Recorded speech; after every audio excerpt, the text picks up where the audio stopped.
नमस्कार दर्शक बंधु, चलतु जानिबा प्रथमे काहाकू पूजा करने उचित।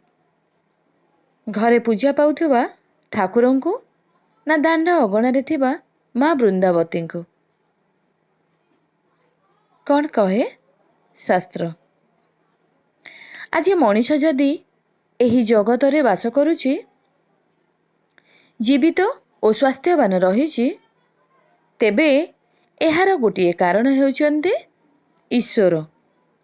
सबुदिन ईश्वरंक दयारे आमे एक नूतन दिन देखि थाउ। तांकरी कृपारे जीवित मानकर स्थान रे रही थाउ।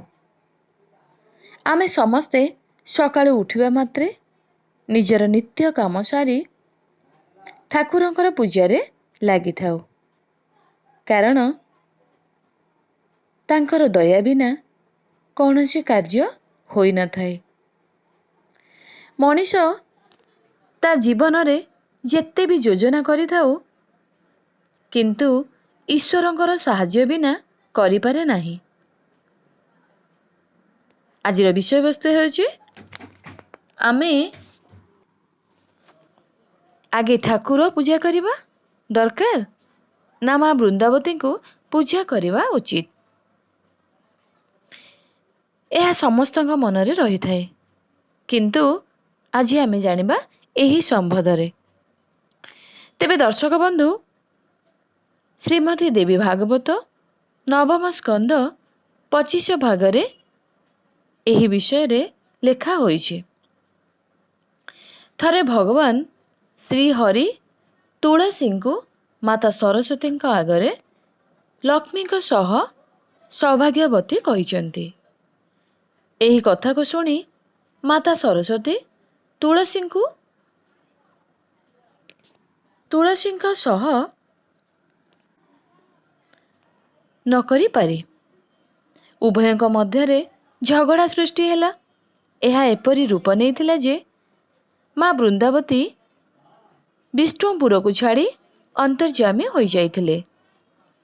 श्री हरि विष्णु आसी जेबे तुलसी को खोजिले और तांको पाइले नाही, तेबे से जाइकी तुलसी गछ पाखरे पहुंचिले।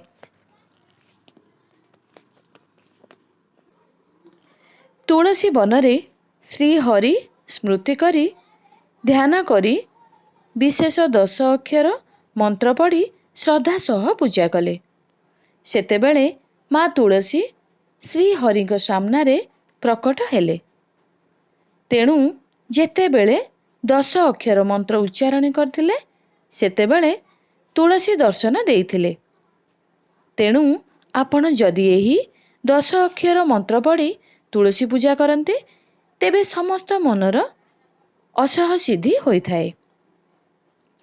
एहा सहित तुलसी पूजा करिवा समय रे जल देवा परे माँ वृंदावती को सिंदूर, चंदन, पुष्प और नैवेद्य आदि समर्पण करते।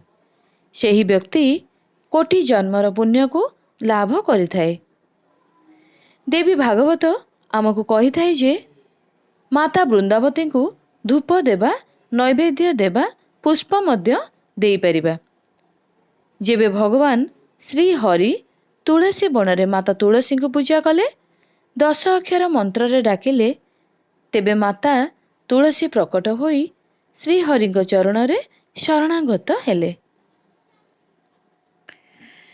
तेबे से समय रे श्री हरि माता तुलसी को वरदान देले जे आजिठारु तुमे अग्र पूजा पाइब, मते पूजा करिबा पूर्वरु तुमर पूजा करा जिवो। तेणु करी आमको प्रथमे तुलसी पूजा करिबा परे घरर ठाकुर पूजा करिबा दरकार।